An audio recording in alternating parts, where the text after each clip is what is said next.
Okay everyone, so welcome to part 2 on the cosmic storm for July 2027. Check out part 1 if you haven't already done that. I've given guidance for all 12 sun, moon and rising signs. Also, gone in depth on the dynamics of this cosmic storm, why it's called a cosmic storm and all of that as well. And also in part 1 I've gone in depth on Jupiter square to Trine and Uranus's sextile to Neptune. So in this part we're going to talk about the remaining 5 transits, which is Uranus's trine to Pluto, Jupiter's trine to Neptune, Jupiter's opposition to Pluto, Jupiter's sextile to Uranus, Neptune sextile to Pluto. Then I'm going to talk about how you can integrate the 7 transits of the storm, how it affects the different development areas, your education, spiritual life, how it affects relationships, giving you 8 practical practices to help you deal with the energy of this 7 transit storm, how you can look after your health and body, and also give you some self-reflection prompts. So yeah, let's get into it. Okay, so the next aspect in this 7 aspect cosmic storm that kicks off July 2026, and some of these are going into 2027 and 2028, right, is Uranus's trine to Pluto, right? So this is exact on the 18th of July at 5:45 a.m. and this is the Earth trine of transformation, right? So we have Uranus still in the 11th Sabian degree in Rohini, the Sacropada 1, and then we've got Pluto in the 11th degree of Capricorn in Savannah, that's Sacropada 1. And this happens again on the 15th of June 2027 and also on the 13th of January 2028 and the 10th of May 2028 as well. So in astrology, a trine is 120 degrees of separation, harmony and flow. The 2 planets are in the same element, speaking the same language, so they're both in earth signs, right? So, earth to earth are working, practicality, day-to-day matter working together, structure flows into structure. The material world recognizes itself without resistance, but this is not just a soft, team working event. This is Uranus, revolution, lightning, changes, shattering, illusions, trining with Pluto, the planet of death, power, transformation, and the underworld. This is the harmonious flow of destruction, the easy dismantling of what no longer serves, right? The structure collapse that happens naturally, inevitably, without force. And Uranus, the awakening in astrology, and Pluto, the planet of death and rebirth, wanting us to transform at the root and compost the pile, the old, getting us down into what's buried. And Taurus is all about earth, the body, resources,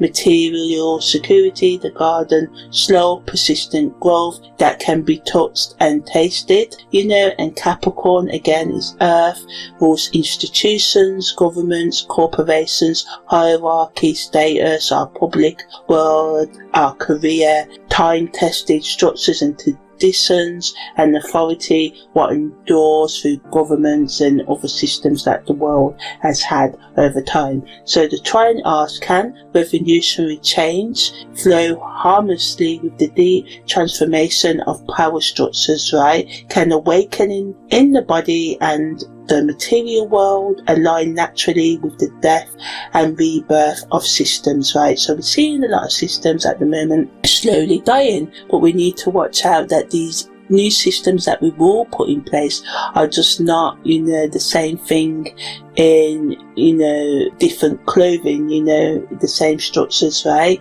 And we need liberation and freedom for all people of all nations having access to basic human things like education, food and healthcare, right? So when we're fighting for the revolution, we have to make sure that we're fighting for the right things. So this is not Uranus opposing Pluto, the revolution fighting power. This is not Uranus squaring Pluto, the friction of change versus control. This is a trine. The revolution and the transformation can work together easily, which might be more dangerous, right? When revolution meets transformation and harmony, change happens fast. When lightning aligns with the underworld, structures fall without warning. And when Uranus in Taurus trines Pluto in Capricorn, the garden grows on the runes, on the compost, on the unhealable wound. That Jupiter square Trine is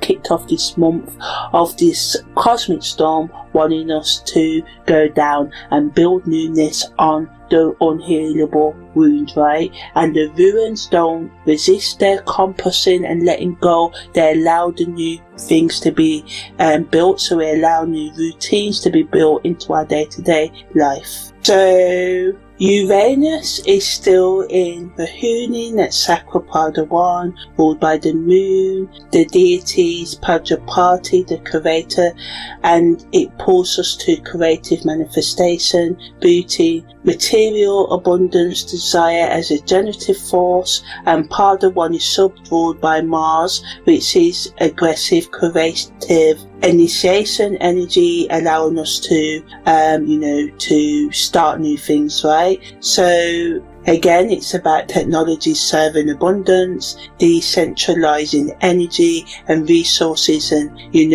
localizing manufacturing, and enabling people to provide for themselves and to work in an economy that suits and serves more than the 1%.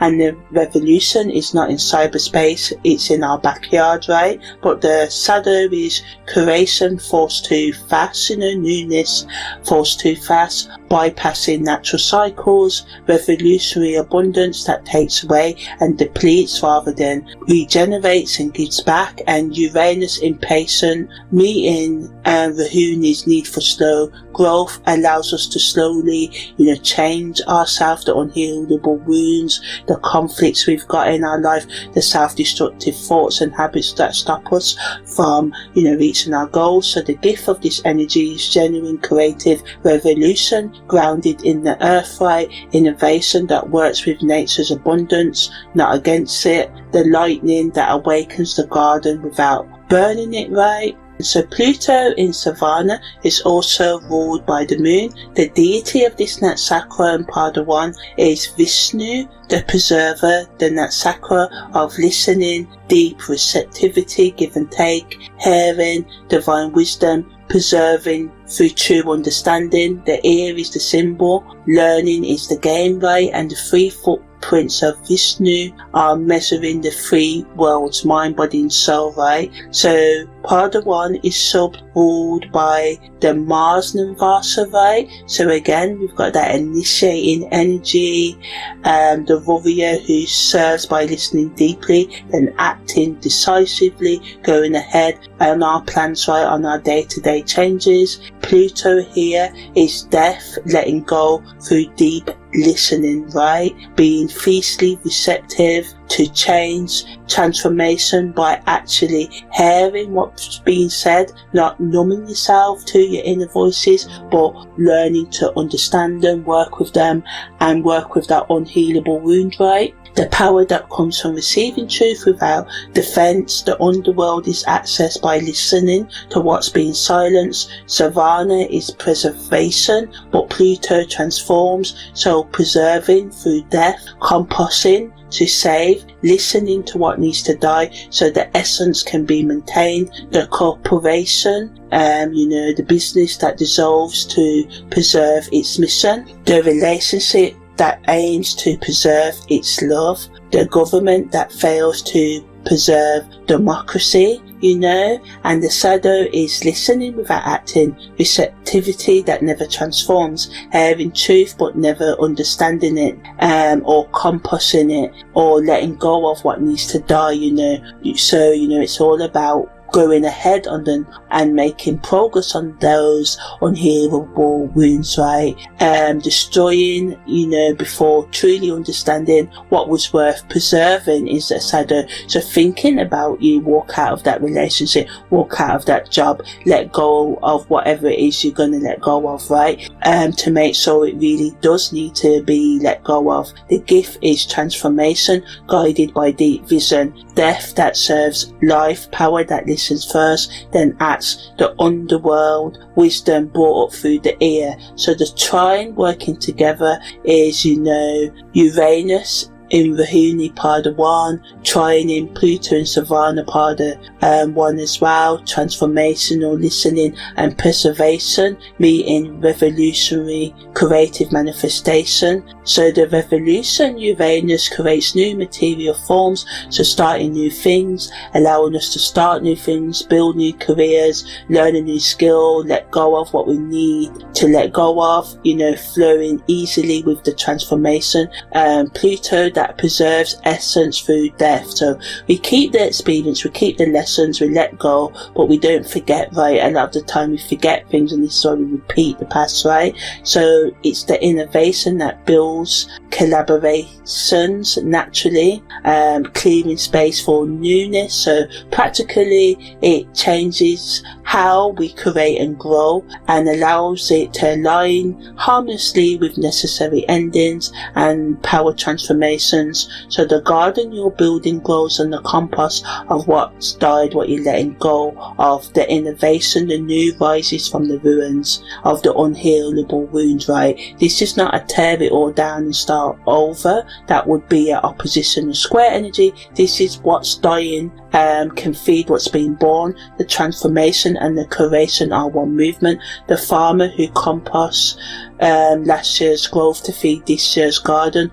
understands this trine. The revolutionary who builds the new world inside the cell of the old, so when the old collapses, the new is already here. The innovator who listens to what the dying system was trying to preserve, then creates that preservation in a new form, right? And the trine means this happens naturally. You don't have to force it. The revolution and the transformation want to work together. Let them. So both Sabin degrees are in the 11th degree, right? So Taurus, where Uranus is, has the Sabin symbol, a woman sprinkling newly risen flowers with water. So this is the same as, Uranus position in the Uranus Neptune sextile. So Uranus hasn't moved more, so it's about looking after ourselves and the peace of the world where we live, right? With gentle care, revolutionary, nurturing, changing how we do self-care in a balanced and healthy way.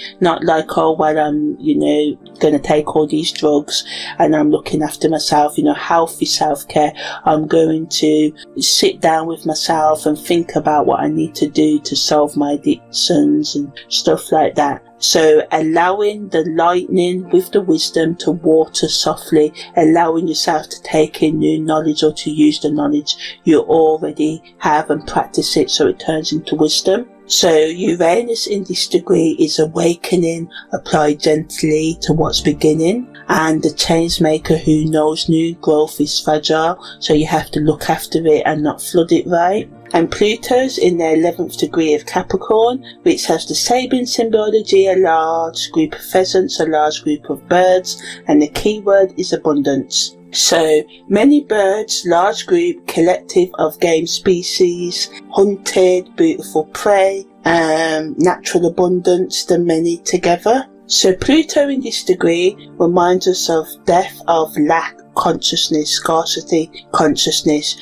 transformation, revealing abundance, the underworld, composting poverty thinking into recognition of what's actually available. The power structure built on not enough dissolves to reveal more than enough. Peasants, game birds, hunted, beautiful, gathered in large groups, abundance that can be harvested. But Pluto here asks, who's hunting? Who decides what abundance means? Whose power determines distribution? The shadow is abundance hoarded by those with power. The large group of peasants was all owned by one hunter. So Pluto is transforming fake lack into revealed abundance, but abundance captured by power structures, because in this world enough food grows. We waste a lot of food here in Britain, in the Western world. If we distribute it, everybody could have enough.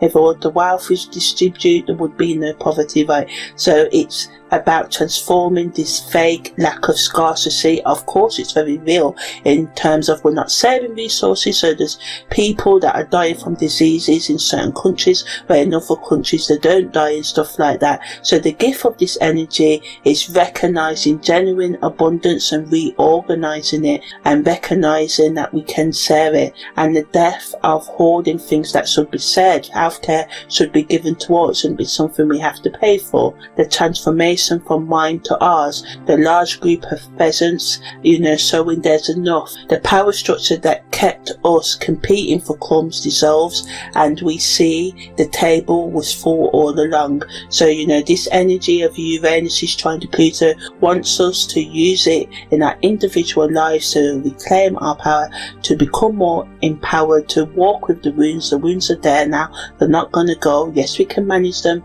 and some of them, yes, we can know the triggers and understand them, but we can't make all of them go away completely. So in terms of integrating Uranus is trying to Pluto, it's wanting us to care for new growth, allowing the cycles of death and rebirth to flow naturally, letting go of lack, and changing how we view abundance and how we share the world's resources. It's the innovative nurturing of what's beginning, and it's being supported by the transformation and dissolving of false lack. The new flowers you're looking after, or should be building a new practical habits, right, that you should be building into your life, can grow in abundance, and what's died can be revealed. The garden can flourish on what compost. So your past experiences, that heartbreak, you can turn it into a springboard for new habits that can allow newness to grow and flourish and bloom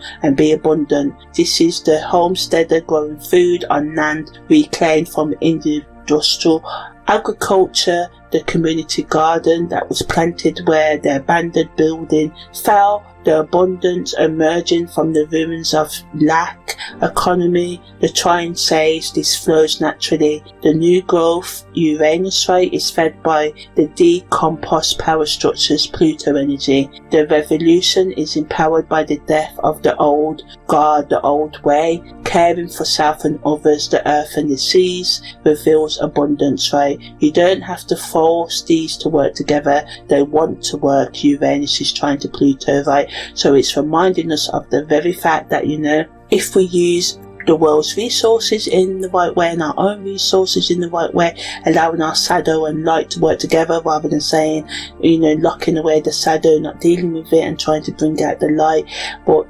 allowing the light to light up the darkness, So the pattern is, between 2026 and 2028, it's the first activation on the 18th of July 2026, then on the 29th of November 2026 it retrogrades again, so bringing back this energy. Then on June 15th 2027, this is the third exact pass, right?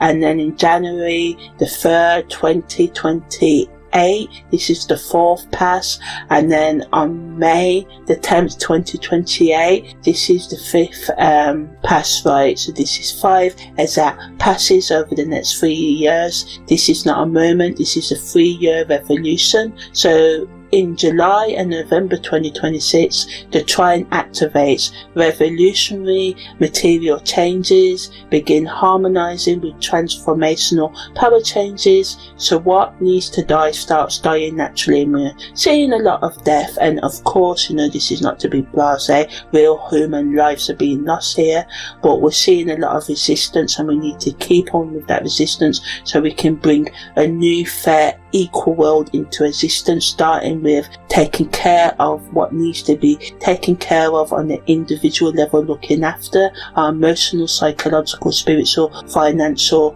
health, right? So ask yourself what wants to be born and allow that to start growing easily. This trine helps it. The garden can be built on the runes of the past, of the heartbreak, of the rejection and the abandonment, on the unhealable wound, right? And then by June 2027, 1 year in, the revolution and transformation can work together. Structures that seem permanent have composted into new growth, and the abundance hidden by lack consciousness is revealing itself. Innovation and endings are now one movement, and by January and May 2028, this is the final pass. So this is integration time. What was revolutionary in 2026 is normal now. What was dying has become compost. What was emerging is established. So by 2028, the habits that you wanted to bring into your life should be day to day now. And this doesn't mean you do them perfectly right, because there's always failures,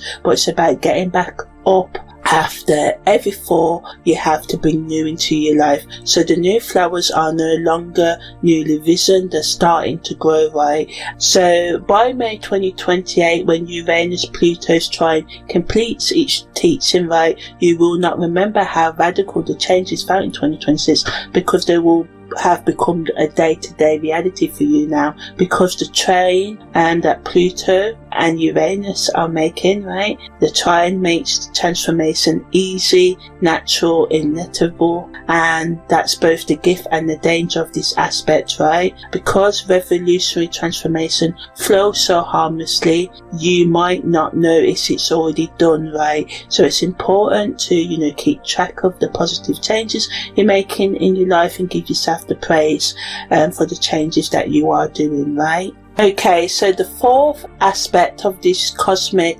storm of July 2026, where it starts, right, is Jupiter's trine to Neptune. So this is pure water trine, because both Jupiter and Neptune are in water signs, right? And this is when faith meets vision. So it's allowing us to have that faith that was lacking in the Jupiter square Chiron energy. So Jupiter's trine to Neptune is exact on the 20th of July at 8:22 a.m, 7 hours before Jupiter's and Pluto's opposition, which is the next aspect I'm going to talk about, right? So Jupiter's in the 11th Sabian degree of Cancer in Pusha, that's Sacra Pada 3, and Neptune is in the 11th Sabian degree of Pisces in Uttra Pada, that's Sacra Pada 3. So this aspect is unique to 2026 and doesn't repeat in 2027 or 2028, right? So again, as we know, a trine is 120 degrees of harmony, same element,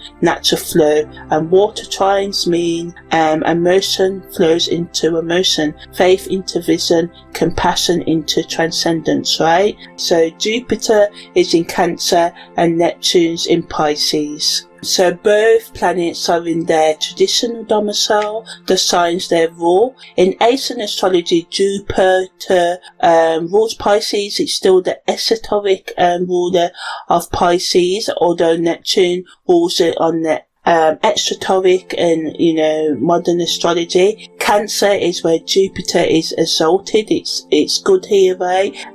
So this is not just a water trine, right? This is Jupiter and Neptune at maximum power in water signs flowing into each other. So Jupiter, the planet of faith and expansion, Neptune, vision, mysticism, transcendence, the unseen, and Cancer, it's our emotions, it's our mothering, it's our nurturing, our home, the family, the womb, the belonging, and Pisces, the ocean, the infinite compassion, spiritual surrender, the collective unconsciousness, the dreams, and the letting go of ourselves into the all without losing ourselves, which is the paradox, right? So this trine asks, when faith flows harmlessly into vision, what becomes possible, right? When emotional growth meets spiritual transcendence, where do we arrive? This is the mystic who believes, the believer who dissolves into the divine. Faith so strong it becomes vision. Vision so clear it becomes faith. The trine says these are not separate. Belief and transcendence are one movement, but the water trine can also drown us, right? So we have to be aware of that, to take slow and steady steps into our enlightenment so we don't get overwhelmed. So Jupiter is still in Pusya, that's Sakrapada 3, sub-ruled by Venus, right? So it's the teacher who nourishes beautifully and harmlessly, right? And the symbology of the cow udder feeding many from just one source, right? So faith is built on disciplined teaching, growth that feeds everyone, not just the guru. The shadow of this, right, is teaching that's too beautiful to be true. Nourishment that looks like care but creates dependency, right? The spiritual teacher who feeds you wisdom while keeping you infant, as I said. And Saturn, Pushpa's ruler, can make nourishment controlling. So the gift is genuine wisdom,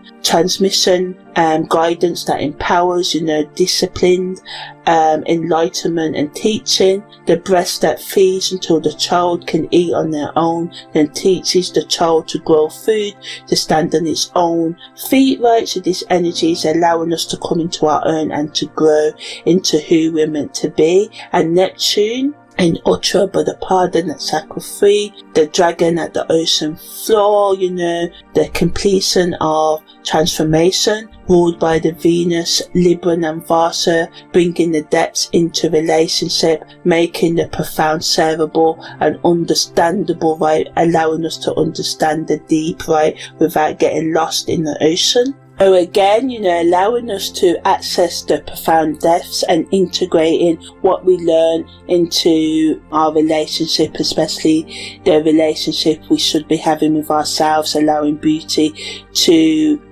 transform us, serving the vision for the collective benefit, spiritual experiences completed into wisdom, not just personal transcendence. But the shadow of this energy is drowning in the depths, just looking for depth, making simple things deep for no reason, mystical bypassing disguised as depth work, such as saying I've accessed serpent wisdom, which you use to avoid surface level human relating, which we should be doing. And Neptune can dissolve so completely that you never come back. The gift is genuine mystical depth brought into form that serves the vision, is integrated and offered compassionate depth, right? The serpent wisdom rising to heal, not just to impress, right? So it's supporting the healing that Jupiter square Chiron asked us to do at the beginning of the storm, right?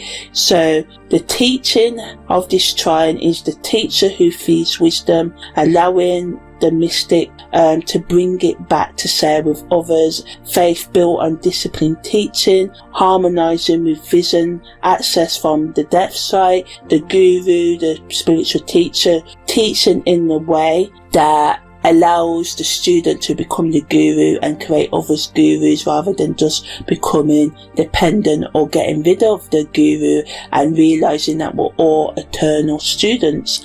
So this is the guru who's been to the depths and returns to teach, the mystic who doesn't just transcend but brings the transcendence back as nourishment for others. Jupiter grows, Neptune transcends, right? So the trine means growing and transcendence that feeds each other. Both are in the Saturn ruled Natsakra's Pushra and Uttarabhadra, the discipline, mysticism, the structure under growth. Water, trine, water can dissolve all boundaries, but Saturn says no. Boundaries serve, discipline protects, structure, routines, and doing things day to day, slow steady steps, right, to change enables the mystical to be useful, not just, ecstatic and peak experiences and just working with the high and forgetting the lows, right? And the teaching of this trine is true spiritual growth and flows into genuine transcendent vision. And to do this, we have to be disciplined, right, and to take accountability and to work with the shadow and the light. The oceanic experience needs the container. We need to contain it. The boundless can passion needs a boundary, otherwise you will just drown in information. You have to say no, that's too much. You have to take time to relax and to ground yourself into day-to-day habits, looking after the garden, gaming, playing with music, going out, socializing, whatever it is you do to relax, but to remember not to relax too much, right? So Jupiter in the 11th degree of Cancer has the same symbology, a clown making grimaces, so the key word is humour. A performance, a clown, the fool, the jester, exaggerating, faceful, distorting the faceful expressions, comedy, expressions in the face for effect, right? The wisdom of the fool, humour as truth-telling, the sacred clown who says what cannot be said seriously. Jupiter in this degree, wants us to grow through humour, faith expressed as play, the teacher who makes faces, not just species, growth that laughs, optimism that doesn't take itself too seriously. And Jupiter's trying to Neptune in water can become, drowning spiritual seriousness or mystical depth, and being profound and no lightness. But Cancer at the 11th degree says make faces, be the clown. The fool speaks truth precisely because they don't take themselves seriously. Shadow of this energy, spiritual bypassing through humour, using jokes to avoid death and to laugh off trauma. You have to work through the trauma and deal with it. Jupiter square Chiron wants us to look at the unhealable wound, not to heal it, but maybe to laugh at it, to acknowledge it, right? So we have to avoidance of the wound, right? Like the teacher who makes grimaces instead of doing the real work, laughter that dismisses rather than illuminates, right? So yes, use humour, but don't use it to bypass, right? The gift of this is sacred humour, the clown mystic experience, growth that plays, faith that laughs at itself while believing fiercely. Jupiter knows if you can't laugh at your own transcendence, you haven't transcended your ego, right? And Pisces, again, the 11th degree is where Pisces is where Neptune is. That's where Neptune is, right? So this same degree is, men walking the narrow pathway, seeking illumination. So this is where Neptune was when Uranus and Neptune made their sextile, right? So spiritual seekers on a constrained route towards enlightenment. Not all paths reach light, reminding us of the narrow path, the things that we cannot do if we want to reach our goals. We can't just Netflix and chill all night long if we want to become a doctor, right? And we've got goals, right? We have to walk a narrow path. We have to have routines and boundaries. So it's about having discipline in mysticism, using discernment and good judgment in seeking for higher truths, right? Critical thinking, checking many sources, getting to the source, learning for yourself, building your own sort of thinking skills, right? So this is the mystic who knows not every vision is true, knowing false intuition versus real intuition, right? And realizing that not every dissolution, everything that we let go of, not every experience that we seem as spiritual leads to transcendence, going beyond. The narrow path is specific, disciplined, and it rejects the broad path that can lead us down to believing things that are not true because we don't do the research, right?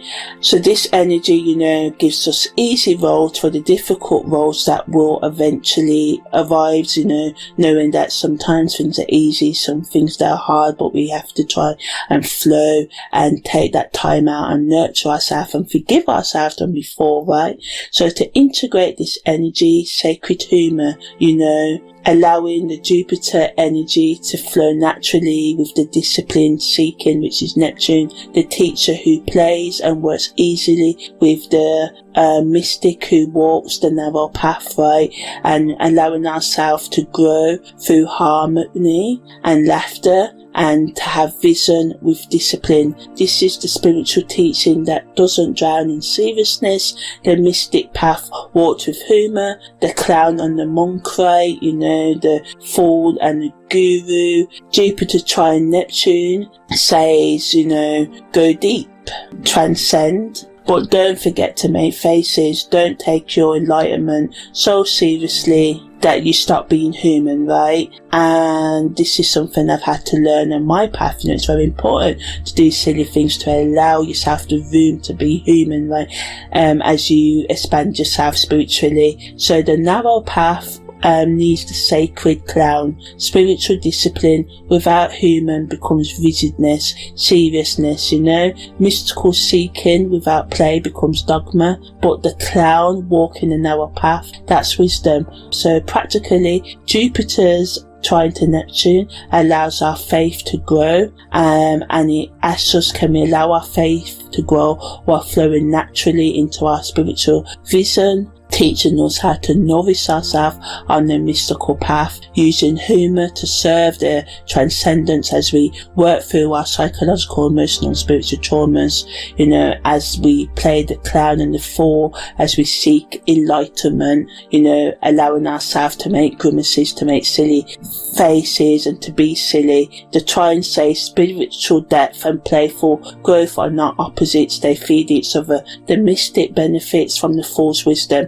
the teacher benefits from the seeker's discipline, right? So as I said, this is 7 hours before Jupiter's opposition to Pluto. This trine goes exact at 8:22 a.m. and then 7 hours later Jupiter's opposition to Pluto comes in. Trine, easy, then opposition, the tension, harmony, then tension, right? Water flow, then water earth confrontation, right? So first Jupiter and Neptune come together to harmonize. Faith and vision align, expansion and growth and transcendence flow into each other. The clown walks the narrow path, the mystic makes sacred grimaces for 7 hours. It's beautiful, right? If we're taking this as a metaphor, but it's a metaphor for life. We have the easy times in life, then we have the hard times. Jupiter's opposition to Pluto is that hard time where our expansive growth meets power. Growth confronts death. Cancer nurturing faces Capricorn authority. The opposition says your faith is about to be tested by reality, and of course our faith is always tested by reality, not just on the 20th of July but throughout life. The trine gives us the vision, the opposition tests whether you can hold that vision under pressure. But understand, Jupiter's trine to Neptune is not separate from Jupiter's opposition to Pluto, right? They're one teaching in two movements. The water trine says here's the vision, here's the faith, here's what's possible when expansion and growth and transcendence align. The opposition says now hold that vision while facing the underworld. Maintain that faith while power structures collapse and the world goes to crap around us, right? Keep making sacred grimaces, having humour, using humour, taking the mickey as we call it in the UK, having fun, playing about, having the banter, while death does its work, right? That's the teaching of July 20th, and the cosmic storm of July is holding your own, going forward with the wounded self, right? So how Jupiter's trine to Neptune manifests for individuals is that spiritual experiences can feel deeply true, deeply nourishing and really opening. Faith and vision can align. What you believe and what you see become one thing. Teaching others are being taught through wisdom that flows easily, landing softly and allowing things to open and yourself to open without force, using mystical humour, the ability to laugh while seeking, truth and seriousness to play while transcending, and the ease of the water trine can leave you to drowning in belief and losing boundaries in vision, so make sure you don't do that. In terms of how it impacts us as a collective, mass spiritual movements can gain progress and faith-based initiatives growth can grow. Compassion can become the collective mood, but whose compassion and what are we serving, right? We have to make sure we're not bypassing at the scale where we're saying we're all one, while material inequality persists, right? So yeah, you know, we have to make sure that we are all one by making sure, you know, everyone has equal rights and justice, as Peter Tossins, right? Nourishing wisdom being made available widely, you know, not pseudo wisdom flooding the market, which can happen as well. So it's either are we going to nourish with the wisdom, or we're going to use fake wisdom flooding the market where it all looks good on the surface. What we've seen in recent times, you know,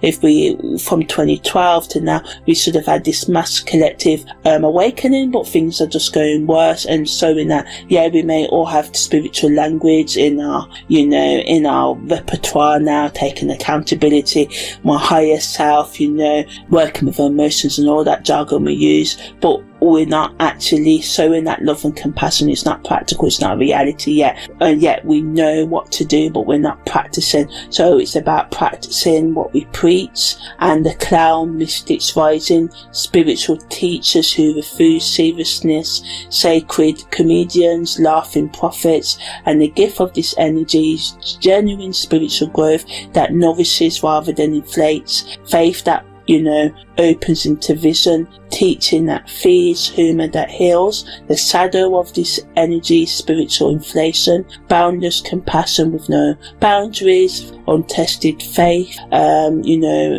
that doesn't last with reality, vision that's ungrounded in matter, practical day-to-day reality. So whatever it is you're doing, you have to make sure that, you know, you can live and embody it, right? And the test comes 7 hours later when Jupiter opposes Pluto, right? But you know, as I said, it's a metaphor. The Trine is allowing us to flow, but the test is, can you hold the vision under the pressure of the cosmic storm and all the other influences over the next 3 years, right? Can you hold the vision while facing death? Can you maintain the faith while power structures collapse and everything goes to crap in the world? Can you keep the faith? And can the clown keep making grimaces, having fun in the underworld, right? That's what this Jupiter trine to Neptune is asking you, right? Okay, so the fifth transit of this cosmic storm that's kicking off in July and still affecting us up until 2028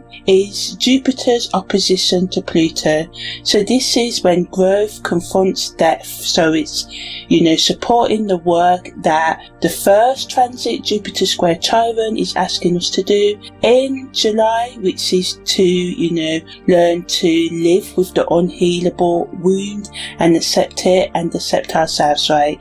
So this is exact also on the 20th of July at 3:45 p.m, 7 hours after Jupiter's Neptune's trine, right? And Jupiter's in the 11th degree of Cancer and Pluto's in the 11th Sabian degree of Pluto, and Jupiter's still in Pushya and Sakra Pada 3, and Capricorn still in Savannah Pada 1. Okay, so this aspect is unique to 2026 and it doesn't repeat in 2027 or 2028. So the astrological T, an opposition, is 180 degrees of separation. So this is two planets that are facing each other from across the zodiac. It's a direct confrontation. What one demands, the other denies. What one offers, the other rejects, right? So opposition is not conflict for conflict's sake. It's the necessary tension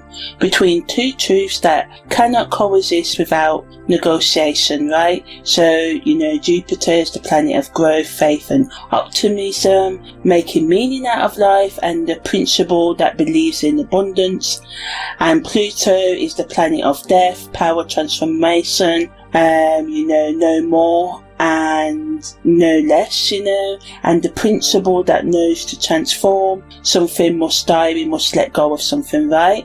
And Cancer in astrology is the nurturing, mothering, emotional safety energy, our internal and external home, the family, the womb that protects how we get food, right? And Capricorn is authority, structure, government, institutions, the father that limits, the system that contains, the traditions that say that you can't. And the opposition between Jupiter and Pluto is asking, how do you expand when power says no? How do you grow when authority demands death? How do you nurture when the structure is collapsing? And around us there's a lot of wars going on, a lot of debates and division. So the structures are collapsing, and this is not Jupiter trine Pluto where growth and transformation work together. This is not Jupiter sextile Pluto where growth can activate death. Wisely, this is a opposition. It's going to come through conflict. Growth and death face each other. Faith and power stare across the void at each other, right? One says expand, grow. One says contract, retreat, stay the same, One says more, one says less. One says go forward, one says die. The opposition doesn't resolve in harmony, it resolves into awareness. Both are true. You must grow, you must die simultaneously at the same time. So we got, again, both planets are still in Saturn, ruled Natsakras, Jupiter and Pusha, Pluto and Savannah. So, Pusha, Natsakra, where Jupiter is in Cancer, is ruled by Saturn. Savannah, Natsakra, is ruled by the Moon, but it falls entirely within the sign of Capricorn, which is ruled by Saturn. So both carry the principle of discipline, structure, time-tested wisdom, limits that serve. This is not wild Jupiter growth energy opposing outdated Pluto destruction. This is structured routine growth opposing structured routine death.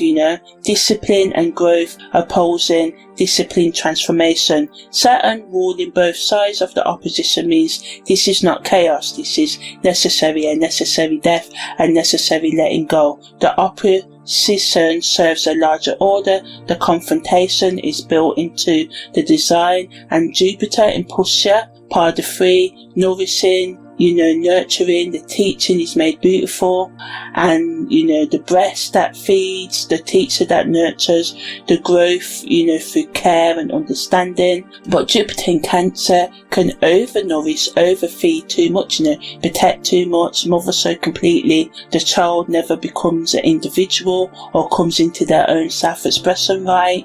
And Pluto in Savannah, once again, transformational, listening is made more fierce and hard, the death that preserves its essence by hearing and listening to what truly matters, especially when it comes to, practical day-to-day realities, and then letting go, compassing the rest, But Capricorn, with Pluto here, can over-listen to authority and be so attuned to power structures that it never dismantles them, never comes out of them. So carefully to preserve what is, it never transforms and grows, which is what we all need to do, right? And the opposition is asking, can you nurture while hearing what needs to die? Can you feed growth while listening to death? Can you grow and transform and and work with these energies without one annihilating, killing the other, and both of them are in their 11th degree in terms of Sabian symbol. So once again, Jupiter is still in their 11th Sabian degree, which is a clown making grimaces, the key word humour, right? So it's basically, telling us to maintain sacred humour while power structures collapse, and, can we perform in the underworld while playing the fool and the clown, right? And, taking everything on the chin, as we say in UK, as everything's going to crap around us, believing fiercely that you can grow even though there is destruction all around. And Capricorn in their 11th degree, and where Pluto is, Sabian degree, a large group of pheasants, and this is natural abundance reveal, the lack and death of lack consciousness. The death of lack consciousness is what I'm trying to say, transformation, exposing what was always there, and that there's more than enough, and it's about, the abundance that Pluto is revealing by killing lack consciousness, opposes the nourishment that Jupiter offers. And why? Because they're both kind of doing the same thing, Jupiter's giving abundance, and Pluto is saying there's no lack, right? But because Jupiter's nourishment can create dependency, the breast that feeds Cancer can become the breast that controls, and Pluto abundance says there's enough for everyone, you don't need a mother. The pheasants are gathered, you can hunt your own food, and Jupiter says I will feed you. Pluto says the food is already here, stop being fed, take. And the opposition is growth through nurturing versus transformation through claiming abundance and not asking permission, right? Being mothered versus killing the mother. Growth through care versus liberation through recognizing you never needed care, the resources were already available along, and of course we all need care, especially when we're babies and children. That's not what it's about. It's about recognising it's your birthright, and everyone's birthright to have equal rights and justice, right? And when Pluto and Jupiter are facing each other across the Capricorn Cancer axis of 180 degrees, it can be kind of like they can't work together, but they also can't be separated as well, So again, it's asking us to hold our truths while we're undergoing deaths, letting go of habits on the individual front and watching the world kind of fight and battle on the collective front, and allowing in the morning when Jupiter makes its trine to Neptune, faith and vision to align, and then the afternoon holding that vision while staring at death and maintaining the faith while power structures say no, keeping assessing transcendence while authority collapses, still making those grimaces, those funny faces as we undergo the underworld, right, facing the transformer.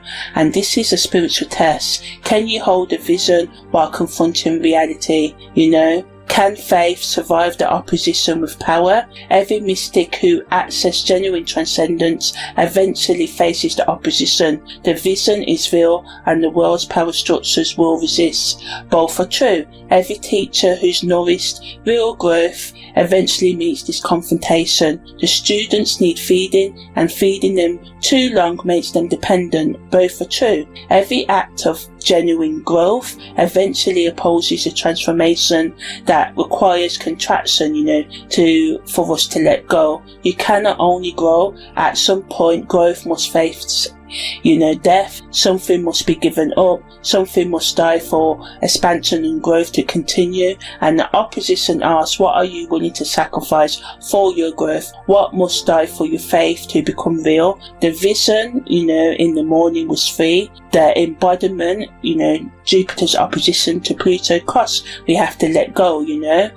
and because Cancer and Capricorn are opposite signs, but they are in conversation with each other, the mother and the father, the nurturer and the authority, the one who feeds and the one whose limits. Through this opposition, right, both are necessary and both are capable of being toxic, right? Cancer at its best, after all, is unconditional, nurturing, emotional safety, the home is sanctuary, giving food without demand for return. Cancer at its worst, though, is smothering, emotional manipulation, infantilization, right, never letting the child grow up, the mother who keeps you dependent, the home as a prison, the breast that feeds but never lets you leave. Capricorn at its best is healthy authority, structure that enables time-tested wisdom, the elder who's walked the path and can guide right, institutions that serve the collective right. Capricorn at its worst, though, is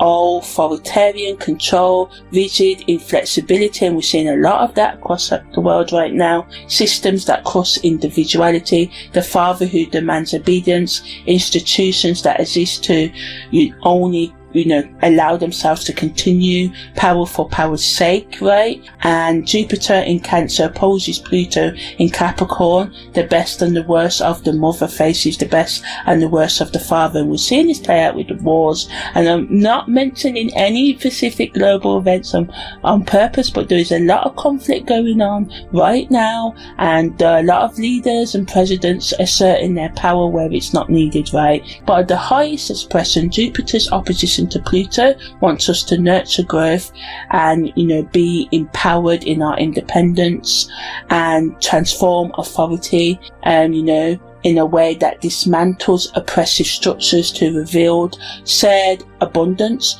The mother who feeds until the child can feed themselves, facing the father who destroys hierarchy to reveal that everyone was always capable, and growth and death working as, on the same sort of energy, both are necessary after all, and, creating movement forward through the tension, right? At the lowest expression, smothering, and nurturing that keeps people dependent on systems of care, meeting authoritarian power that hoards resources while claiming lack. The welfare state that, keeps people dependent on them versus the corporate state that exploits, both claiming to serve, both controlling. The opposition forces the question, is this nurturing, empowering, or controlling? Is this authority serving or dominating? The tension makes you choose, right? So how this manifests for individuals: growth initiatives, new jobs, relationships, creative projects, growth of any kind, confronting outdated power systems, nurturing others in the right way, but letting go of behaviors that that can create dependency, knowing when to feed and when to stop, having faith and confronting death, letting go, believing in growth while facing the necessary endings, and, allowing ourselves to face reality in terms of how it affects the collective, growth through social programs, confronting institutional power and resource limits, care systems, healthcare, education, welfare, facing the death of funding or the collapse of structure, and nurturing governance posed by authoritarian control, the mother state versus the father state, abundance consciousness opposing, lack enforcement. And the teaching is you cannot only expand, grow Jupiter energy. At some point the growth must face death, Pluto, right? The opposition isn't failure, it's the necessary tension that makes growth real. Vision without reality testing stays a vision. Growth without limits becomes inflation. Faith untested by power becomes delusion. And on July the 20th, 2026, it gives us the vision in the morning with Jupiter's trine to Neptune, and the test in the afternoon, and the month and years after this, right? And both of these are gifts. The vision shows what's possible, and the opposition shows what it will cost. So what are you willing to give up to be the real you as we move into 2026 and 2027 and 2028, right? So the next aspect in this cosmic storm is Jupiter's sextile to Uranus, right? So this happens on the 21st of July at 12:10 p.m. and Jupiter's still in Pusha and Sakra Pada 3 in the 11th Sabine degree, and Taurus is still in the 11th Sabine degree of Taurus, right, in Rahuni and Sakra Pada 1. So sextile is 60 degrees of opportunity. It's not the automatic flow of a trine, as I said, but an available connection of energy if you're willing to activate it by reaching for it, right? So this sextile is asking, can, expansion and growth through nurturing really collaborate and work with revolutionary change in material reality? Can care work with disruption. Can the mother support the awakening? This is one day after all of, Jupiter's opposition to Pluto. One day after growth faced death. Now growth has the opportunity to work with revolution. So all of this cosmic storm is a storm of energy, but they're all working together to do what that first energy of Jupiter square Chiron wants us to do, is to learn to live with the unhealable wound and make progress in spite of it, right? So now growth has the opportunity to work with evolution if the confrontation with death didn't destroy their ability for faith. So Jupiter-Pluto's opposition tested our optimism and will continue to do so, right? And Jupiter's Uranus sextile asks, can you still innovate, walk into the new, do new habits after facing power? Can you still expand and grow after confronting death? And this sextile is available to help us, do so, right? So again, the Nat Chakras, stay the same, and so does the Sabin symbols with the clown making grimaces, the keyword humour, the fool's wisdom, making faces, being, putting on the face, being laughing through the changes, right? And allowing ourselves to feed the awakening and work with disruption, right? And Taurus in the 11th degree, a woman sprinkling newly risen flowers with water. The key word here is nurture and revolutionary looking after and gentle care for ourselves and others. And innovation is applied softly to new growth. The awakener who knows seedlings need nurturing, not flooding. And to integrate, these energies, to allow the clown to support the gardener, sacred humour to feed revolutionary nurturing and expansive play to empower innovative care. We have to be open to use humour to help ourselves heal gently as we move through this cosmic storm, right? And the revolution knows that transformation needs left after all. Change needs tenderness for us to nurture ourselves with healthy self-care, right? And this sextile says these can work together. The need for growth and death and letting go and innovation and newness and keeping hold of the old things that still work, our experiences, learning the lessons, right? Using humour and gentleness as we go through the death, right? And if Jupiter's opposition destroyed your faith, if facing power killed your optimism, if confronting death shut down your ability for growth, then Jupiter's sextile to Uranus has nothing to activate, right? You can't reach for revolution and innovation if you're still crushed by yesterday's confrontation. But if you held your faith through the opposition, or you're willing to find your faith and keep on fighting, right? And maintain your growth while facing death and change in society.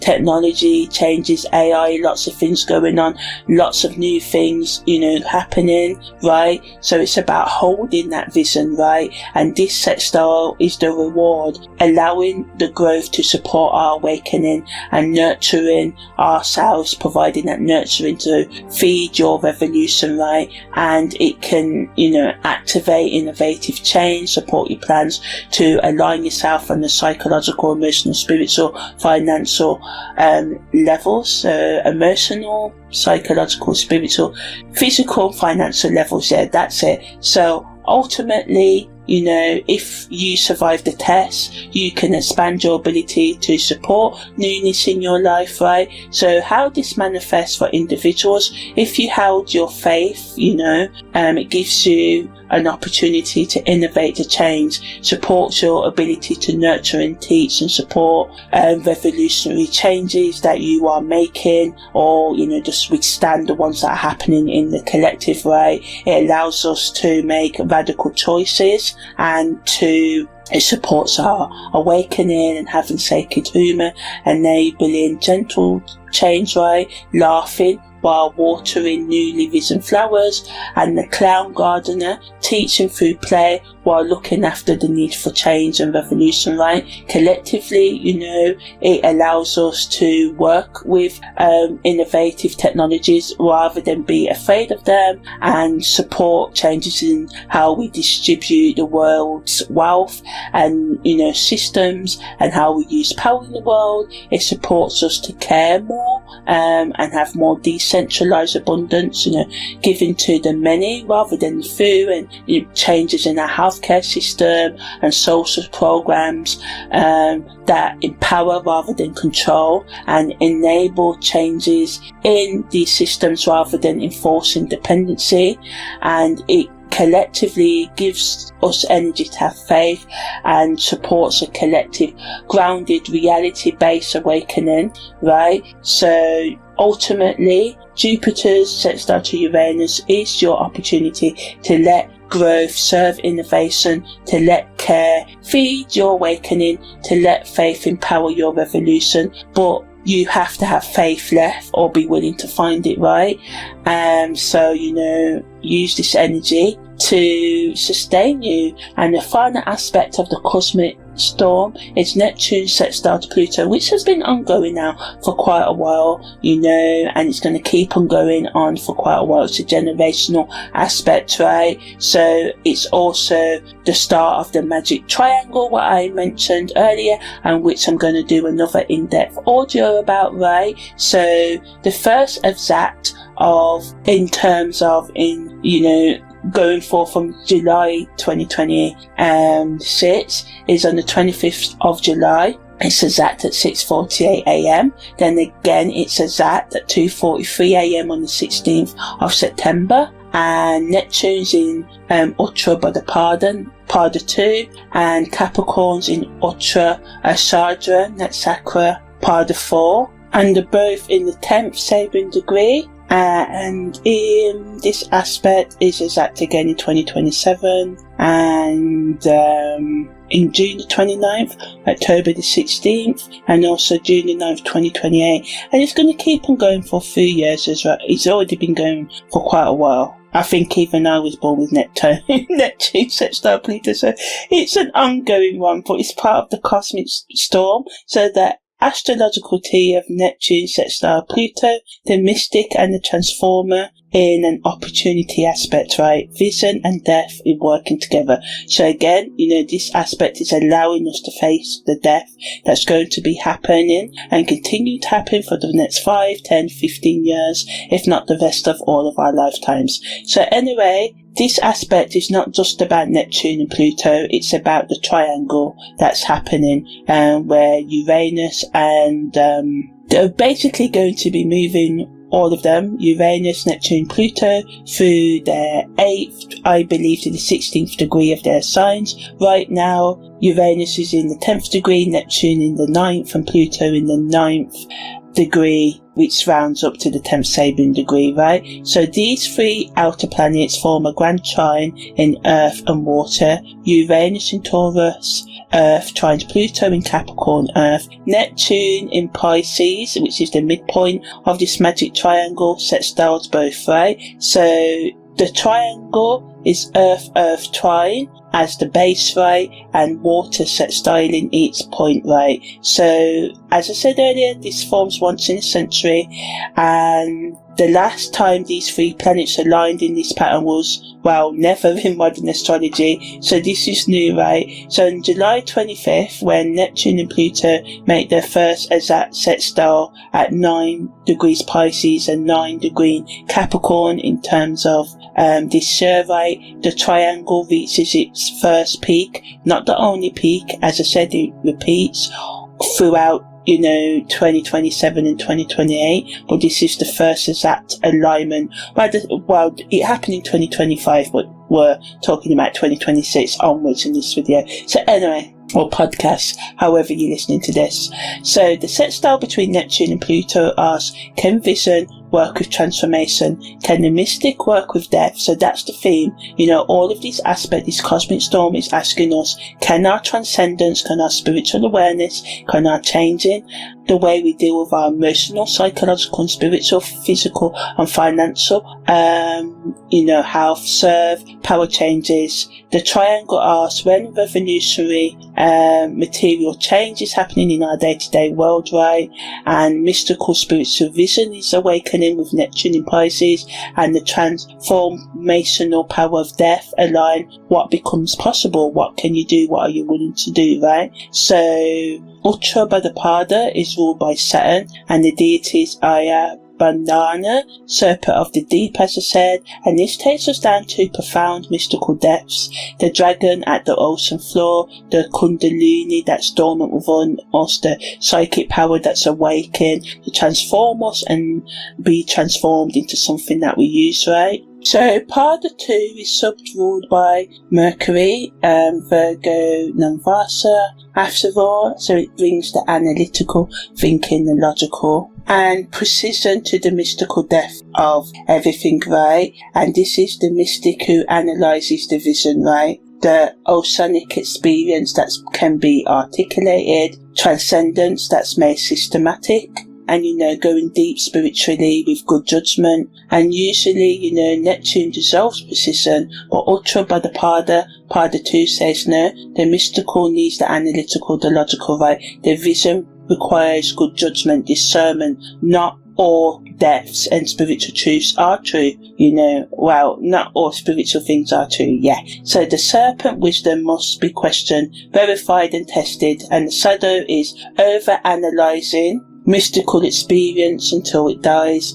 Precision, killing vision. The serpent is dissected instead of integrated, and the gift is genuine mystical discernment and judgment, vision that can be verified, spiritual depth that withstands scrutiny. The dragon wisdom brought up precisely, analytically and usefully. And Pluto in Uttara Asada, that's Pada 4, ruled by the sun, and the universal gods, the Visavadevas. So this is the final victory, ultimate triumph, alignment with universal principles, lasting success built on truth. And Pada 4, which is sub-ruled by Jupiter, the Pisces Namvasa, spiritual victory, going beyond transcendence, right, and being triumphant and successful in that. And Pluto in Uttara Asada, Pada 4, death, surviving, final victory, transformation aligned with universal truth, the power that destroys what's false so what's real can win, and letting go of illusion to fertilize and grow the truth. And the shadow is using universal principles and spirituality to justify destruction, and religion and stuff like that, claiming your victory is cosmically ordained, and power disguised as dharma, death serving ego while claiming divine alignment. And the gift of this is genuine transformation serving truth, death that enables real victory, power aligned with universal principles, not personal agenda, the final triumph that lasts because it's built on what's actually true, not what serves temporary power. So in terms of the Sextile collaboration, Neptune in Uttarapada, Pada 2, mystical vision made precise, making a Sextile to Pluto in Uttara Asada, Pada 4, transformational death, serving final victory. The opportunity is discerned vision with judgment that can work with principled, practical transformation and growth. The mystic who analyzes what they see, through the power of Neptune, can work with the power that aligns with universal truth. Pluto, right, and spiritual depth with precision can support death that serves real victory. So practically our ability to access mystical vision and bring it back with good judgment can support transformational power aligned with the truth. The death that we face during this cosmic storm can guide us to new beginnings if we're willing to let go of what needs to die, right? And because this is a sextile, we have to use this energy, we have to activate it. The opportunity, once again, like all these aspects and transits, right, is available. We just have to use it, right? Okay, so both Pisces and Capricorn are in the 10th Sabian degrees. So Neptune in Pisces is in the 10th degree, which has the Sabian symbology at aviator in the clouds, and the key word here is transcendent, so a flyer, an aviator, one elevated, a sky traveller, surrounded in clouds, immersed within by, obscurity, the clouds cannot see the ground, lost in the white, lost in the sky, and transcendence through technology in confusion, right? Height without clarity. So Neptune in this degree is the mystic that's elevated but blind, transcendent but disorientated. So, this is showing us how on a global level, like I said, we've had a lot of spiritual talk going into popular culture, a lot the past 20-30 years. We've risen above ground, achieved mystical heights, or at least, we've done the performance of reaching mystical heights, right? But we can look around the world and we can see that not a lot has changed. We've got lost in the clouds, we can't see where we are, and this is because we had spiritual experiences without grounding, vision without location, without a plan, and the shadow of this energy is transcendent that loses earth, mystical height that can't be navigated and dealt with. The aviator is lost in the clouds, flying but blind, ever elevated but unable to land. So the gift of this energy is recognizing when transcendence or spirituality or higher awareness needs grounded. People shouldn't do this or that, we shouldn't do horrible things to each other, but a lot of us have gone through trauma, and that is not to say to victim blame or to negate the fact that people are doing horrible things to each other. It's to see that we need to heal on the emotional, psychological and spiritual level, and that's going to take time, and we need to have the right systems put in place, and maybe throwing people in jail and where a lot of them learn to be even more criminal is not the best ways forward. So it's about getting us to look at, if we really want the earth to change, if we really want to transcend the world we live in, what systems do we need to have in place to do so? So healthcare for all, education for all and stuff like that. The vision needs to be grounded in practicality and earth. The aviator eventually must land. Being in the clouds is step 1, finding your way back is step 2, right? After all, so Pluto is in the 10th degree of Capricorn, which has the Sabian symbol at albatross feeding from the hand of a sailor. So the key word is trust. So a wild bird, the albatross, an awesome wanderer, a free creature, accepting feeding, receiving, trusting human contact. The hand of a sailor, right? A human offering, which can be an unnatural connection, because birds tend to be scared of humans, especially in modern life, right?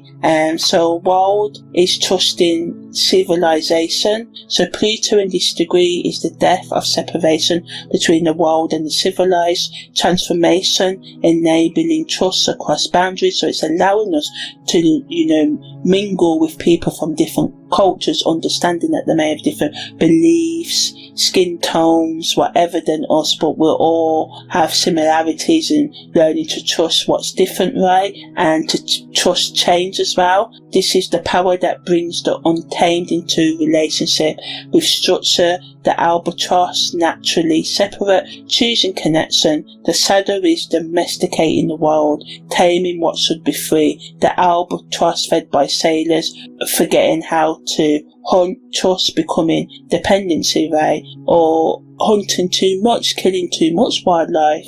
A lot of species are increasingly becoming distinct, right? So the gift of this energy, Neptune, Sextile, Pluto, 2026, 2027 and beyond, is genuine connection across the world's civilized boundary without destroying wildness, right? Without saying you need to be like this culture or not to be civilized, right? The albatross that feeds from the hand but still flies free, trust that doesn't require taming. So to integrate this energy with Neptune, the 10th degree of Pisces, the aviator in the clouds, who's transcendent but lost, and Pluto at the 10th degree of Capricorn, the albatross trusting the sailor's hand while accepting civilization, right? Is giving us the opportunity of, the mystic lost in the clouds, receiving help from grounded power, Pluto, right? Neptune being grounded by Pluto, the aviator who can't see, can trust the sailor who knows the ocean, right? Transcendence without grounding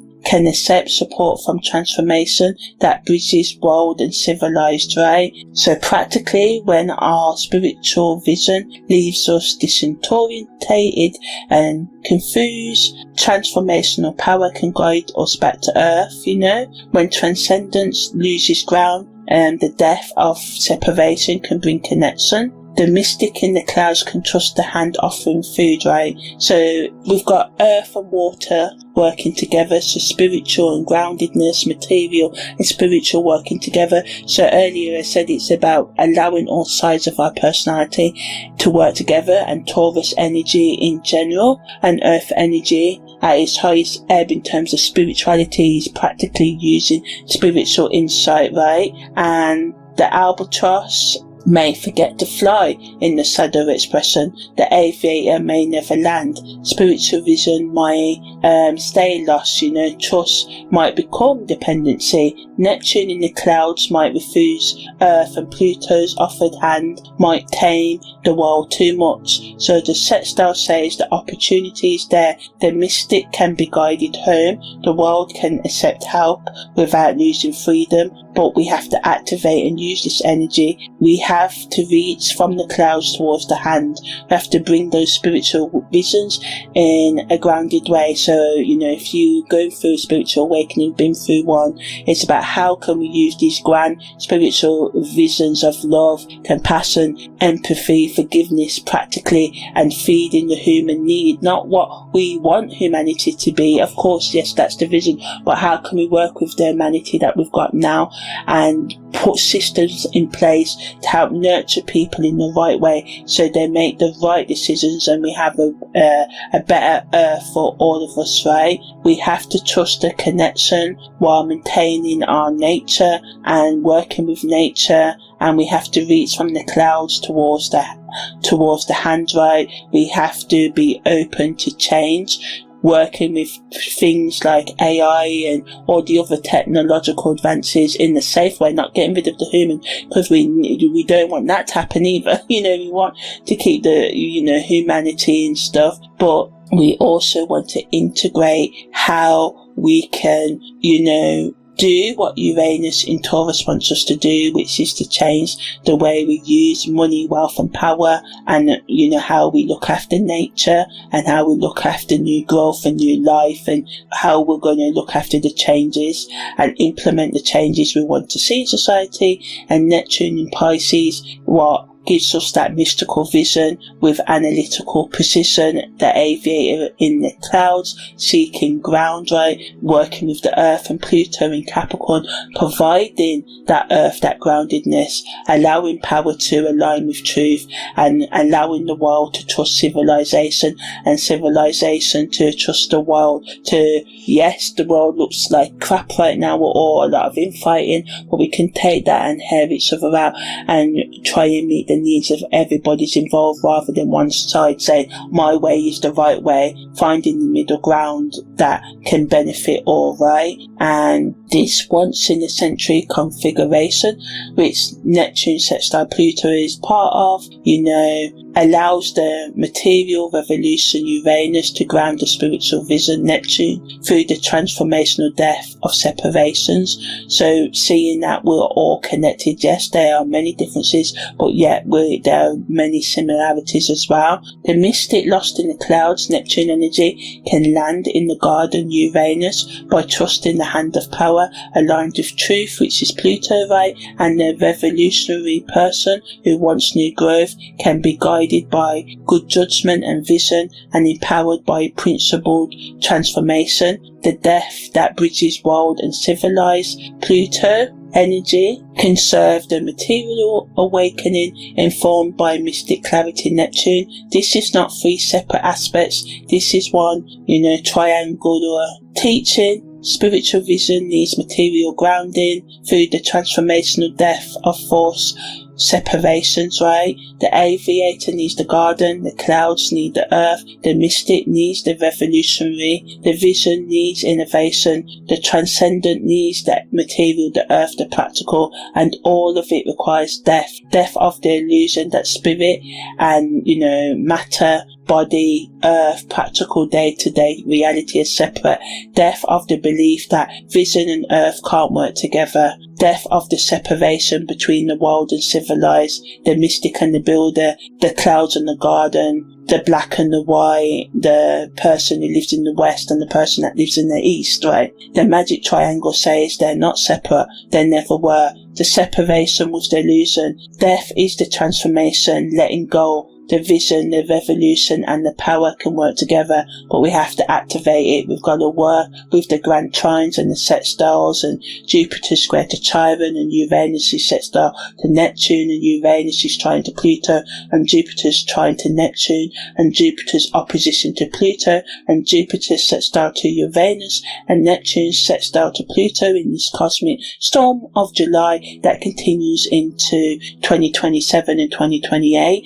So yes, the teaching starts in 2026, but we have until 2028 to learn what it's teaching, right? So in terms of Neptune sextile to Pluto, it goes exact 5 times, right? So on the 25th of July, the first peak in this triangle that I'm talking about. Then when Pluto retrograde back again, it happens on the 16th of September, then on the 16th of October 2027, the 9th of June 2028, and the 8th of November 2028. So this is 6 passes over 3 years. This is not a moment. This is a 3-year transformation of how humanity relates to vision, to power, to spirit, to matter, to practical day-to-day reality, to transcendence, and to structure, right? And by November 2028, when, this aspect completes, we will not be the same species. Well, we shouldn't be. We cannot be. The triangle will have done its work, and it's whether you've accepted the work, right?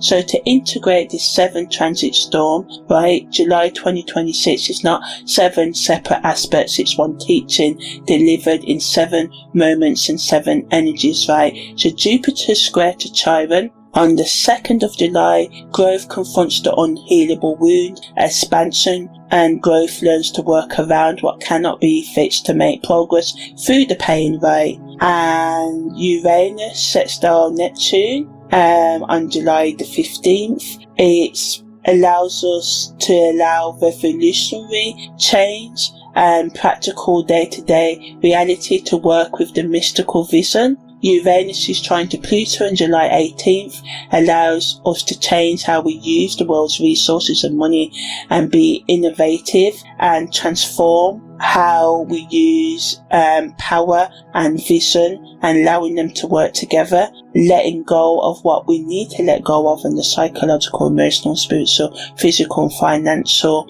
level helps us feed the garden of our new growth, right? And Jupiter's trine to Neptune on the 20th of July in the morning allows faith and vision to align and work together. The clown walks the narrow path and we can receive the mystical teaching. And Jupiter's opposition to Pluto tests this vision, so it represents the vision, our goals being tested over the next 3 years, and we can learn what it costs, what we need to give up to reach our goals, right? And Jupiter sextile to Uranus, so if we survive the test, we can be supported by this energy of innovation and expanded ability to make changes in our life. And, if we're willing to hold or find the faith, right? And Neptune sextile to Pluto, the magic triangle's peak, allows our vision, our transcendent needs, our spiritual needs to work with transformation. The mystic can trust power. The aviator can land in the garden. The teaching is receive the wounds you cannot heal. Access to collaboration between innovation, newness and vision. Expand into mystical revolution. Have that expansion and growth tested by death and power. If you survive, use your faith to support awakening. Then integrate it all in the triangle that grounds spirit in matter and practical day-to-day reality through the transformative and transformational death of separation. And that's it. That's the cosmic storm. And this is not astrology for entertainment. This is the architecture of collective and individual transformation. And the cosmic storm of July 2026 is where it all begins. So now I'm just going to talk specifically on how this affect the different development areas in our life, how it affects our relationships, giving you some actionable guidance steps, how you can look after your health and body through this cosmic storm and beyond, and also just some self-reflection prompts that can help you use this cosmic storm energy. Okay, so there's 3 growth edges that are activated by the 7 transit storm, right? So area 1 is having faith under pressure. So in terms of the current pattern, our optimism can collapse. We can lose faith in positivity, and a lot of that is happening in our world, right? Having existential crises, and our optimism is collapsed when tested. And Jupiter's trine to Neptune gives us the vision, but Jupiter's opposition to Pluto destroys our faith, right? So these aspects act as a metaphor for what goes on in our day-to-day life. Something can make us feel good, and then something can come along and make us feel bad. So much so we cannot hold the expansion and growth and optimism while we're facing death and upset and heartbreak and rejection and abandonment, right? And we may start believing that growth requires perfect conditions or it dies. But if we maintain, this is the growth edge, maintaining the faith through confrontation, holding the vision alive through the Jupiter-Pluto opposition, through the ups and downs of life, through the setbacks, the knockbacks, the heartbreaks, the grieving, and tolerating the tension between this is possible and power says no, without collapsing into either blind optimism or defeated cynicism, right? So, the practice with this, keeping faith under pressure, is track your faith across the next 3 years, right? Does your faith survive? If not, where does it collapse, right? And, looking at the areas that makes your faith go weaker, and step by step trying to increase your faith, getting back up after every failure to do so, making a list of things that can always make you feel positive about life, and do a negative list as well, so you can be aware of the things that make you feel negative, right? But the whole issue is keeping your faith through the conflict with, the cosmic storm of July. Energies helps us do, but also helps us not to do. So it's about finding that balance. Area 2 is the wound integration. So the current pattern is you try to heal the unhealable wound, Jupiter squared to Trine, the wound of identity, Trine in Aries, meeting, expansion and growth, Jupiter in Cancer, creates the belief, if I grow enough, the wound will finally heal, but this aspect tells us it won't. Trine's wound doesn't heal, it teaches, right? So the growth edge is growing, expanding around the wound instead of trying to heal it first. So it's testing, can you grow while the wound of being remains, or whatever your wounds are? Can you nurture others while carrying your own unhealed wound? And to practically use this energy, identify one area where you're waiting for healing before growing, and allow yourself to grow. Ask yourself what would happen if you grew anyway. And Jupiter square Trine says the wound stays, growth happens anyway. Stop waiting for permission for the healed version of yourself and just go ahead, right? The third area of development is revolutionary grounding. So the current pattern is your visions stay visions, your goals stay goals. You don't actually meet them, you fail, you think you're always going to fail, so you don't try, but failure is part of success, right? So, the mystic Neptune in Pisces Aries never lands. The aviator stays in the clouds, and innovation and transcendence don't connect. Spirit and matter, practical day-to-day reality remain separate, and the growth edges, the magic triangle, Uranus, Neptune and Pluto, is giving us grounding for vision if we can activate it. Now, I'm not one of these who say, we're going to work hard and we're going to reach all our goals, always, no, but we may not reach every single goal, but we can reach some of them if we try, right? So it's asking us, can the mystic trust the gardener? Can transcendence serve material revolution? And can the aviator land without losing the vision? So the practice over the next 3 years is to take one spiritual insight that you may have from around the 15th to the 25th of July 2026 and try to make it a practical reality as we go through the rest of 2026 through to 2027 and 2028. Build something, create something physical, let vision become a garden, not just a cloud. The triangle only works if you activate and use the earth-water collaboration of this grand trine, right? So now I'm just going to talk about how the 7 transits affect our relationships, right? So the cosmic storm of July 2026 exposes the gap between spiritual ideals, right, and relationship reality. Jupiter's trine to Neptune can sow us the vision of perfect unity and boundless compassion, but Jupiter's opposition to Pluto, and you and your partner or anyone trying to relate can suddenly embody, symbolize death and, power, authority and all the things that resist growth and expansion. So the shadow pattern is you can project Neptune onto your partner by saying things like, they are my soulmate, then blame them when they turn out to be human, which is Pluto reality, because ultimately people can be our soulmate, but they're also human.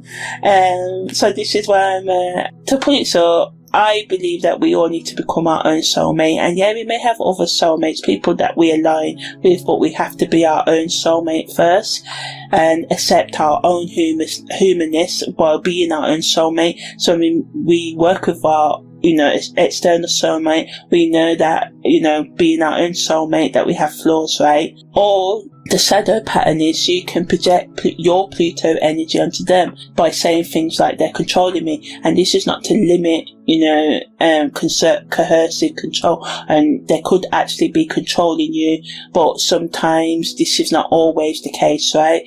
When you're not in a coercive or abusive relationship, So, we can say stuff like, they're controlling me, while using Neptune to avoid confronting your own patterns. And Jupiter's opposition to Pluto forces you to see both are in you. And a lot of the time, we do have traits in us, and of course not, again, to say you're just as bad as the person who may be coercively controlling you. That's not it. It's about recognizing things in us so we can understand people's humanity a bit more, because sometimes people, and this doesn't mean we can fix anyone else and we should stay around in the boost or anything like that, but sometimes, a lot of the time when people hurt others, that old cliche, hurt people, and sometimes when we're hurt, we can hurt others, and even though someone else can be hurting us at the same time as well. So it's all about seeing, we've all got a triggering point. You may not think that you may do something because you haven't had the opportunity, and again, I'm not trying to say that you can turn out to be a coercive abuser, but in general, outside of abuse, it's about allowing us to see the patterns in others that we say are in others and how they can be in us as well.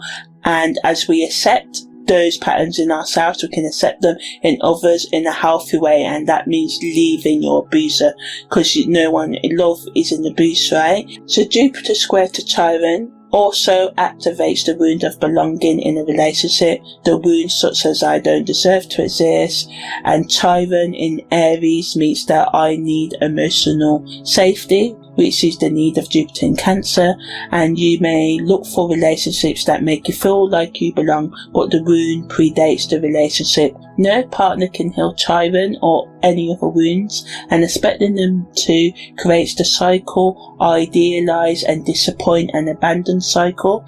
And Uranus in Taurus, Trine Pluto in Capricorn offers a different possibility, the transformation of relationship power structures without an explosion, right? Asking, can partnership evolve through letting go of what's dead instead of burning the whole thing down? And for some of you, you will have to let go of a relationship, especially if it's abusive, and do leave it in a safe way, because the most dangerous time to leave a abusive relationship is when you're going to leave. So make sure you leave in a safe way and get the right help. So the Earth Trine says, if you work with natural cycles rather than forcing change, then you can open yourself up to a new relationship, starting with a new loving relationship with yourself, forgiving yourself for all your past, what you perceive of your past wrongs and all of that, and accepting your shadow and your light. And in terms of collectively, our romantic ideal as a society, Neptune energy, is confronted by the power reality Pluto. So dating culture promises infinite choice, Neptune, while producing burnout. Saturn Pluto energy, the twin flame fantasy, Neptune, used to avoid doing actual relationship work, which is Saturn and Pluto energy. And July 2026 tests whether we can have a genuine connection, which is the gift of Neptune energy, within the constraints of reality, which is Saturn and Pluto energy, or if we keep choosing fantasy over presence. So the gifts, if we do the work right, is that relationships can become spaces where vision and reality negotiate rather than oppose, where you practice showing up as you are, Trine, wound and all, instead of who you perform to be, which is the fantasy of Neptune, right? Where power performs through mutual work, Uranus and Pluto energy, instead of one person controlling or leaving. And we have to watch out over this cosmic storm for spiritual bypassing, relationship problems with, we're meant to be, and all that other language, right? You're my soulmate, you're my twin flame, that, ignores the abuse that may be happening and other toxicity, right? So we also have to watch out for leaving when the partner can't maintain the Neptune fantasy. Can we love the actuality of the person, right, rather than who we want them to be? Can we love who they are? And if we don't, then we have to break up and find what we want, right? Also, we can use Trine's wound as an excuse to avoid intimacy, such as I'm too broken for a relationship, or the opposite, you can force your partner to heal your Trine wound, then resent them when they can't, right? So getting real on what is our work and what's our partner's work, and what behaviours of others we are responsible for and what we're not. And we're not really responsible for others' behaviours, we're responsible for how we treat others, right? So now I'm going to give you 8 practices for dealing with this 7 transit storm, right? So practice 1, accessing the vision, then holding it under pressure, so what is it that you want? What do you see as possible, and face the oppositions to this vision, the things that stop you, maybe authority figure, power structure, or reality constraint that gets in the way of you meeting your goals, right? And think about, in spite of all the opposition to your vision, what survives, right? Tracking your body. Where does faith collapse? In your chest, your gut, your throat, and expect that your vision may feel less certain after the opposition from Jupiter to Pluto, or after opposition to your goals. Sometimes you feel uncertain, and that's the ebb and flow of wanting things and having a vision, right? That's not failure, that's reality testing. The practice isn't maintaining blind optimism, it's noticing what survives scrutiny and judgment, right? So, when you're willing to do this, you can have an increased ability to hold vision while facing resistance, and faith can become less brittle and more resilient. The second practice is wound tracking, somatic and psychologically. So, you know, you can do daily check-ins, asking yourself, where in my body do I feel the wound of not deserving to exist, or any other wounds you have, and don't analyse them, locate them. Is it in your throat, such as I shouldn't speak? Is it in your solar plexus, such as I don't belong? Track without trying to heal, just witness. Expect resistance to feeling the wound without fixing it. Your mind will generate solutions, ignore them. This practice is about being with, not healing. To know that you're successfully doing this, your wound can become familiar instead of terrifying. You can feel it without collapsing into it and allowing it to hold you back. The third practice is grounding your vision. So the material manifestation of one spiritual insight from the magic triangle period from July the 25th to the 6th of August, or anything else, you know, any other period what resonates. The main thing here is to at least try and bring one of your goals to completion. So access one clear vision, knowing, spiritual insight or idea within 48 hours if you can, or over the 3 years. Ground it into day-to-day practical reality. Write it, build something, change your physical environment to reflect it, create a richer object, and make a day-to-day plan to reach your goals. The physical manifestation must be tangible, touchable, something you can see, inhabit, live, touch, you know. So as you go through trying to meet your goals, right, your vision can feel diluted when grounded, and mystics can resist, or the spiritual side of you can resist day-to-day reality because it limits infinity. But the matter, you know, the practical day-to-day reality is what makes the vision usable and touchable, taking them daily steps, yeah.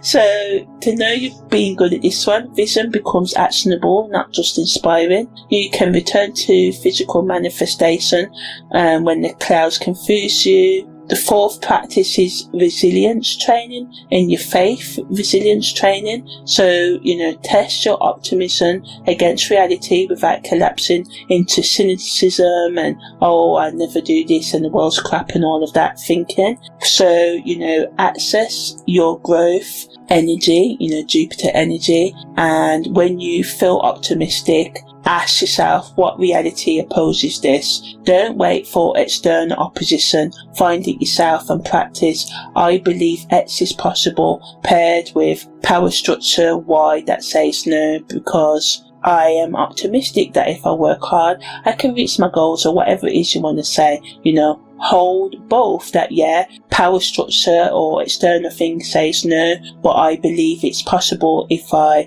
take action, you know. So expect discomfort when you say this. Your system wants resolution, either naive optimism or defeated cynicism. Holding both is a third option that most people never access, and this cosmic storm is wanting you to do so. So to know that you're holding the opposite, right, that both are true, the opposition and the ability to reach your goal, is the increased capacity for complexity, less black and white thinking, and faith becomes realistic instead of brittle for you. And you can also have revolutionary tenderness, so practicing awakening without destroying, and innovation with care. So how do you do this? Identify one thing you want to revolutionize and change in your life before acting. Ask what newly vision thing needs gently looking after here, and then, you know, revolutionize, change.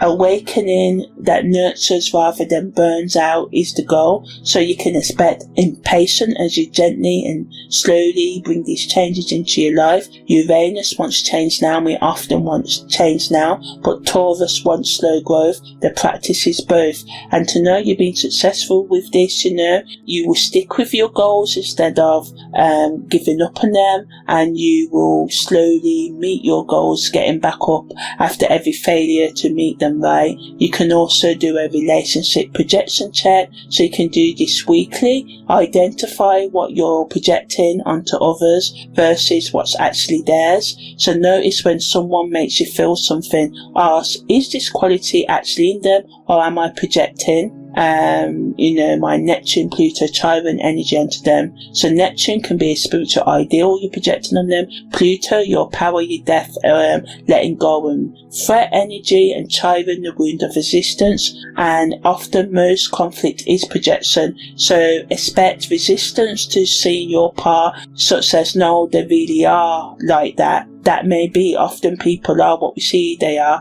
but your intensity about it is a projection. Like, why are you allowing it to bother you so much? And sometimes if we're around the toxicity, of course it's going to bother, so we have to remove ourselves from that, right? So as you allow yourself to see the projection, relationships can get clearer, less drama, more actual seeing. And practice 7 is death compassing. So using your Pluto transformational energy wisely, letting things die to feed what's growing, which is the Uranus Trine Pluto teaching. How? By identify 3 things that need to end: relationships, habits, beliefs, structures. Don't burn them, compost them. What essence is worth preserving?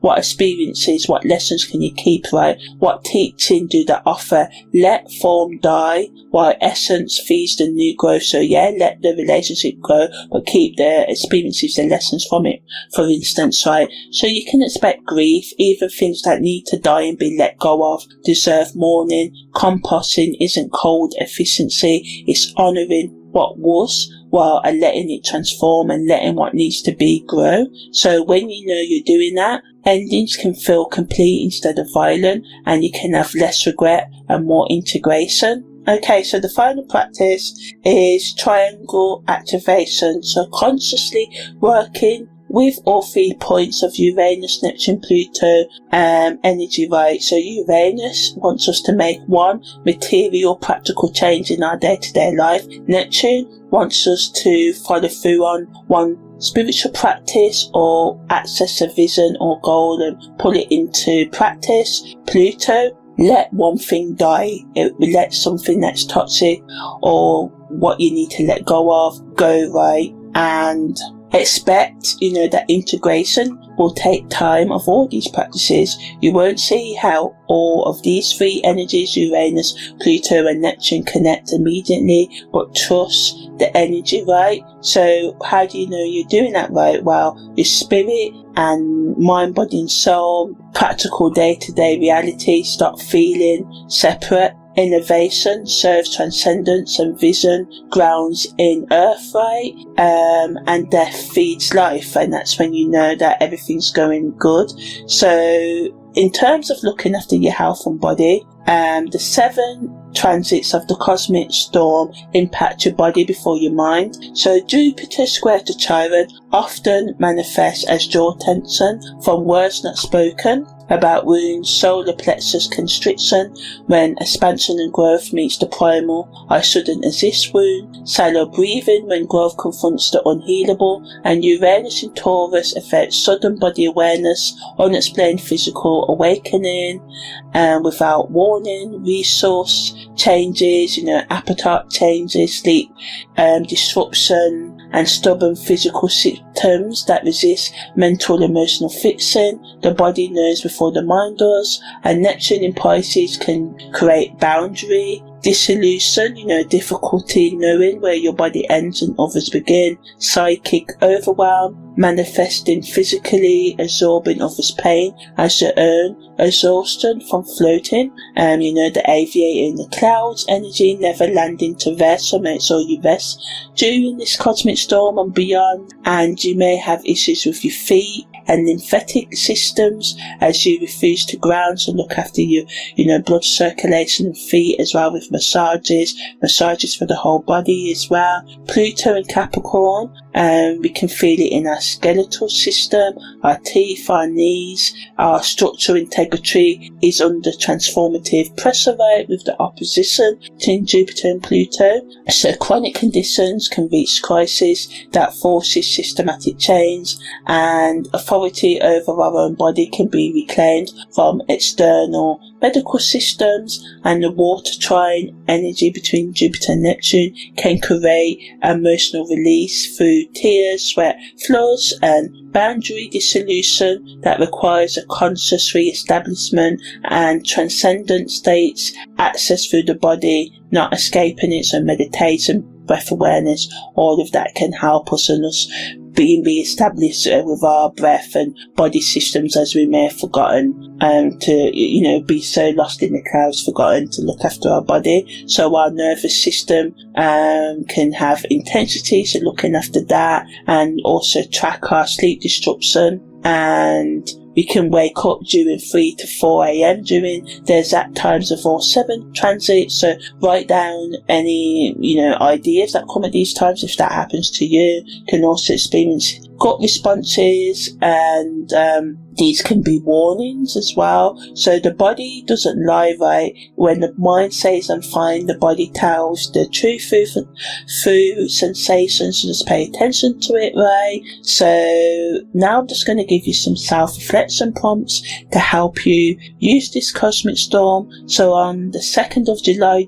during Jupiter square to Trine, you can ask, where am I waiting to be healed before I grow? What if I growed around the wound instead of trying to fix it? What would I do if I accepted that this wound will never fully heal, but I can still grow and progress anyway? During Jupiter's trine to Neptune and Jupiter's opposition Pluto, you can ask, what vision did I access in the morning when faith and transcendence aligned? Then you can ask, what reality did it oppose? Did my faith survive the test? If not, where did it collapse? Where did I lose faith? How can I bring it back? And what would it take to hold the vision while facing power and limitation? During the Uranus Pluto Earth trine, ask, what am I trying to destroy that would be better if I compost it?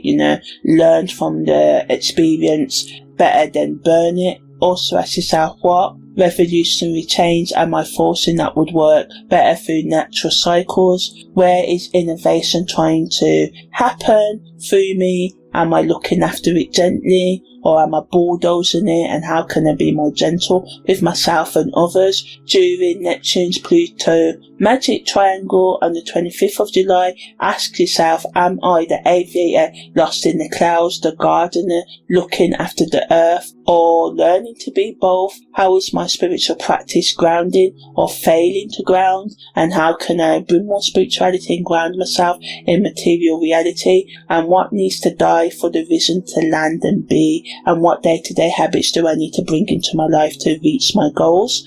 And all 7 transits want us to ask, ultimately, what is this cosmic storm trying to teach me about holding complexity, vision and faith, vision and reality, faith and death, expansion, growth and the wound, innovation and care, transcendence and earth? Can I hold all of it without collapsing into either naive optimism or defeated cynicism where I don't believe in anything, right? So ultimately, this cosmic storm opens June 11th to July the 1st, 2026. This is the background energy through the summer, peaking July 25th, right? And, this is when we have the wound of identity at its peak. The first peak is July the 2nd. Then the celebration phase, when a lot of things happen from July the 3rd to July the 14th. This is when we'll ask, can we make revolutionary change practical in our day-to-day energy and allow power to harmonize with the need to transform and to change, right? Then between the 15th and the 21st of July, this is peak intensity, where we've got, Uranus, Sextile, Neptune, Uranus, Trine, Pluto, Jupiter, Trine, Neptune, and Jupiter opposing Pluto, right? So this is when our faith is really going to be tested. Then the 25th of July is when the magic triangle energy peaks, and the integration phase is from July to 2026 right up until the 8th of November 2028. So ultimately the cosmic storm of 2026 is wanting us to, change how we think and do things, right? And to be open to newness, and to ultimately learn that some wounds we will carry for a lifetime, and that doesn't mean that we're internally and externally or eternally broken. It just means that we need to learn and create systems in our life so we can make progress and reach our goals and to live some life, because a lot of the time we don't live, we hate living because we're stuck in the past, and that's not your fault. Trine square to Jupiter and all the other cosmic storm energies is helping us to enjoy life while we are in the unhealable parts of the world with the things going on, and to live with our unhealable wounds. So yeah, that's my take on this cosmic storm starting in July 2026 and continuing on to the 8th of November 2028. I'm Amani, your holistic astrological karmic life coach, and it's been my pleasure. So yeah, take care everyone, and thanks for listening if you listen this far.